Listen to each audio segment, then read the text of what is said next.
Assalamualaikum warahmatullahi wabarakatuh. Perkenalkan, nama saya Muhammad Kabibur Rahman dari kelas 9H. Pada video kali ini saya akan membahas tentang teks ulasan.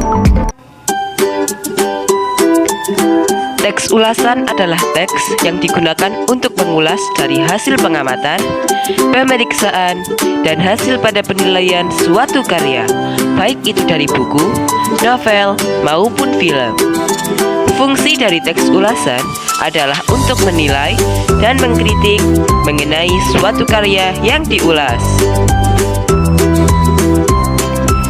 Cara meringkas teks ulasan.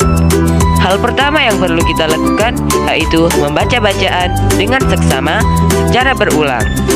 Yang kedua, kita perlu mencari gagasan utama setiap paragraf. Ketiga, susun setiap gagasan utama tersebut menjadi sebuah paragraf. Dan yang terakhir, baca kembali hasil ringkasan dan perbaiki apabila ada kalimat yang salah. Struktur teks ulasan. Struktur teks ulasan ada 5. Yang pertama yaitu identitas karya. Identitas karya meliputi judul, pengarang, dan penerbit. 2. Orientasi. Bagian orientasi berisi penjelasan keberadaannya sebagai karya tulis ataupun film. 3. Sinopsis.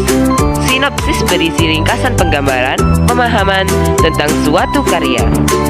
4. Analisis. Analisis berisi paparan unsur cerita seperti tema, tokoh, dan alur. 5. Evaluasi.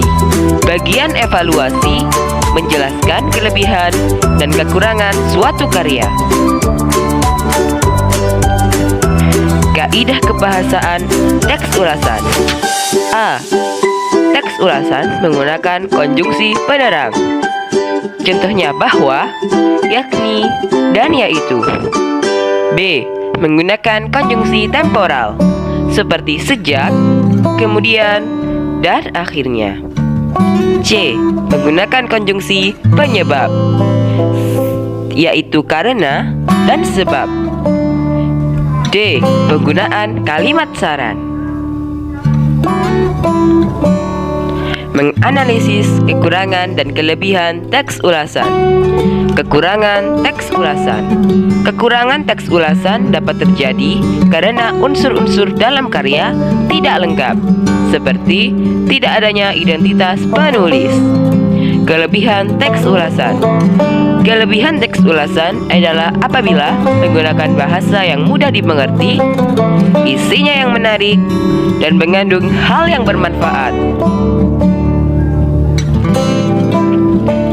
Yang terakhir yaitu langkah-langkah menulis teks ulasan.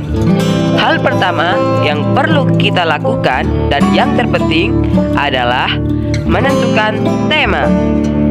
Yang kedua, kita perlu mencatat identitas suatu karya tersebut. 3. Kita perlu menulis sinopsis dari karya.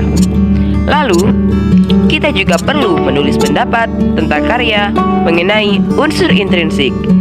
Dan yang terakhir, kita perlu memberikan penilaian dan rekomendasi dari suatu karya tersebut. Sekian video kali ini. Sampai jumpa lagi di video berikutnya.